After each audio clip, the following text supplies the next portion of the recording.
जय सिया राम, जय श्रीमन नारायण। ओम नमः शिवाय। श्रावण मास की महिमा बहुत प्रकार से भगवान ने बताई है। श्रावण का प्रत्येक दिन व्रत है। श्रावण की प्रत्येक तिथि व्रत है। पृथक पृथक व्रत किए जाते हैं श्रावण के महीने में। श्रावण भगवान शिव जी का पवित्र मास है। भगवान कहते हैं, हे मनुष्यों, श्रावण मास में नक्त व्रत करो, भगवान शिव का नित्य रुद्राभिषेक करो, भगवान शिव का पूजन करो। अपनी प्रत्येक प्रिय वस्तु का इस मास में त्याग कर देना चाहिए। पुष्पों, फलों, धान्यों, तुलसी की मंजरी तथा तुलसी दलों और बिल्व पत्रों से शिव जी की लक्ष्य पूजा करनी चाहिए। 1 करोड़ शिवलिंग बनाना चाहिए और ब्राह्मणों को भोजन कराना चाहिए। महीने भर धारण पारण नामक व्रत अथवा उपवास करना चाहिए। इस मास में मेरे लिए अत्यंत प्रीतिकर पंचामृताभिषेक करना चाहिए। पंचामृत बनाकर भगवान का अभिषेक करना चाहिए। पंचामृतम मया नीतम पयोदधिघृतम मधु शर्करा च समायुक्तम स्नानार्थम प्रतिगृह्यताम्। इन 5 चीजों को मिलाकर पंचामृत बनाना चाहिए। देसी गाय का दूध, दही, घी और शहद और शर्करा, इन 5 चीजों के मिश्रण को पंचामृत कहते हैं। बढ़िया सा पंचामृत बनावे और भोले बाबा का अभिषेक करें। ओम नमः शिवाय, ओम नमः शिवाय, हर हर भोले नमः शिवाय।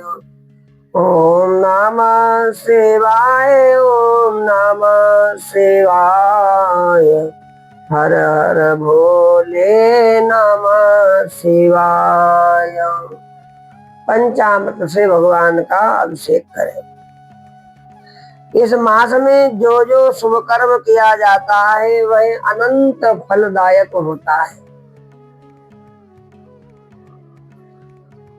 इस माह में भूमि पर शयन करना चाहिए, ब्रह्मचर्य का पालन करना चाहिए और सबसे बड़ी बात, सत्य वचन बोलना चाहिए। इस मास को बिना व्रत के कभी व्यतीत नहीं करना चाहिए। फलाहार अथवा हविष्यान्न ग्रहण करना चाहिए, पत्ते पर भोजन करना चाहिए। पवित्रता का विशेष रूप से ध्यान रखना चाहिए। व्रत करने वाले को चाहिए कि इस मास में शाक का पूर्ण रूप से परित्याग कर दे। शाक नहीं खाना चाहिए। इस मास में भक्ति युक्त होकर मनुष्य को किसी ना किसी व्रत को अवश्य करना चाहिए।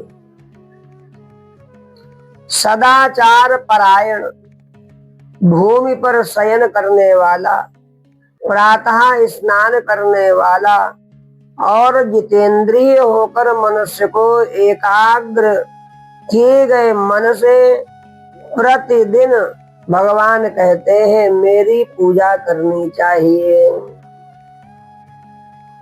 इस मास में किया गया पुरस्चरण निश्चित रूप से मंत्रों की सिद्धि करने वाला होता है। इस मास में शिव के षडाक्षर मंत्र का जप अथवा गायत्री मंत्र का जप करना चाहिए और शिव जी की प्रदक्षिणा, नमस्कार तथा वेद पारायण करना चाहिए। पूर्व सूक्त का पाठ अधिक फल देने वाला होता है। रुद्र सूक्त का पाठ भी अधिक फल देने वाला होता है। इस मास में किया गया ग्रह यज्ञ, कोटि होम, लक्ष्य होम, आयुत होम शीघ्र ही फलीभूत होता है, अभीष्ट फल प्रदान करता है। भगवान कहते हैं कि भैया, जो मनुष्य इस मास में एक भी दिन व्रतहीन व्यतीत करता है वह महाप्रलय पर्यंत घोर नरक में वास करता है। श्रावण मास का प्रत्येक दिन, प्रत्येक क्षण अनंत फल देने वाला होता है।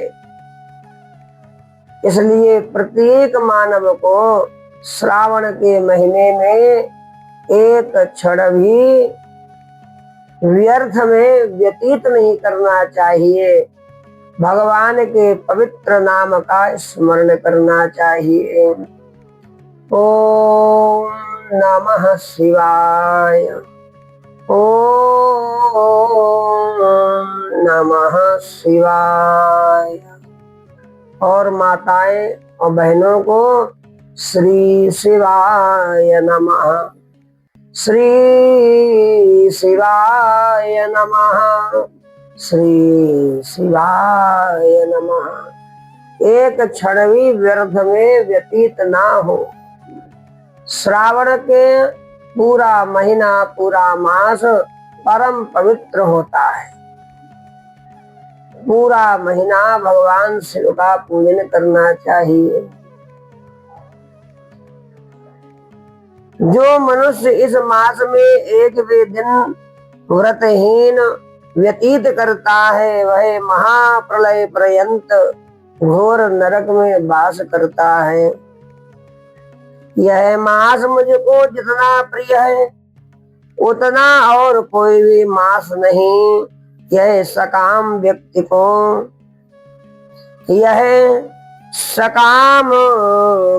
को मोक्ष प्रदान करने वाला है। उस मास के अब भगवान कहते हैं, हे सत्तम, उस मास के जो व्रत तथा धर्म है उसको ध्यान लगाकर श्रवण करें। रविवार को सूर्य व्रत, सोमवार को मेरी पूजा और नक्त भोजन करना चाहिए। श्रावण के प्रथम सोमवार से आरंभ करके 3.5 महीने का रोटक नामक व्रत किया जाता है। इस व्रत को करने से प्राणी की सभी मनोकामनाएं वांछित फल प्रदान भगवान करते हैं, सभी मनोकामनाएं पूर्ण करते हैं। मंगलवार के दिन मंगल गौरी का व्रत, बुध बृहस्पति के दिन बुध और बृहस्पति का व्रत और शुक्रवार को जीवंती का व्रत और शनिवार को हनुमान जी तथा श्री नरसिंह का व्रत करना चाहिए। अब बात आती है तिथियों की। तिथियों में किए जाने वाले व्रतों का श्रवण करें। श्रावण के शुक्ल पक्ष की द्वितीया तिथि को औदुंबर नामक व्रत करना चाहिए। श्रावण के शुक्ल पक्ष की तृतीया तिथि को गौरी व्रत, चतुर्थी तिथि को दूरवा गणपति नामक व्रत करना चाहिए। उसी चतुर्थी का दूसरा नाम विनायकी चतुर्थी भी है। शुक्ल पक्ष में पंचमी तिथि नागों के पूजन के लिए बताई गई है। नागों का पूजन करना चाहिए। इस पंचमी को रौरव कल्पाद नाम से जानिए। षष्ठी तिथि को सुपौध नन व्रत करना चाहिए। सुपौधन व्रत करना चाहिए। और सप्तमी तिथि को शीतला व्रत,